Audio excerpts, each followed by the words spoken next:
ಎಲ್ರಿಗೂ ನಮಸ್ಕಾರ. ರವೀಸ್ ಕಿಚನ್ ಮನೆಗೆ ಸ್ವಾಗತ. ಇವತ್ತಿನ ರೆಸಿಪಿ ಕಲ್ಲಂಗಡಿ ಹಣ್ಣು ಜ್ಯೂಸ್ ಮಾಡ್ತಾಯಿದ್ದೀನಿ. ಕಲ್ಲಂಗಡಿ ಹಣ್ಣು ಜ್ಯೂಸ್ ಮಾಡ್ತಾಯಿದ್ದೀನಿ. ಕಲ್ಲಂಗಡಿ ಹಣ್ಣೆಲ್ಲ ಪೀಸ್ ಮಾಡಿ ರೆಡಿ ಇಟ್ಕೊಂಡಿದ್ದೀನಿ.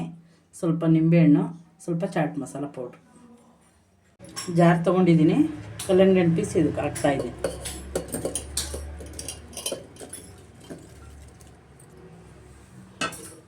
ಚಾಟ್ ಮಸಾಲ ಪೌಡ್ರ್ ಹಾಕ್ತಾಯಿದ್ದೀನಿ. ನಿಂಬೆಹಣ್ಣು ಹಾಕ್ತಾಯಿದ್ದೀನಿ.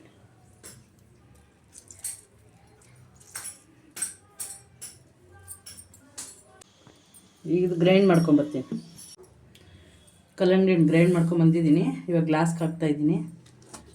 ಕಲ್ಲಂಗಡಿ ಹಣ್ಣು ಬಿತ್ತ ತೆಗೆದು ಕಟ್ ಮಾಡ್ಕೊಂಡಿದ್ದೆ, ಹಾಗಾಗಿ ಏನು ಸೋಸಂಗಿಲ್ಲ.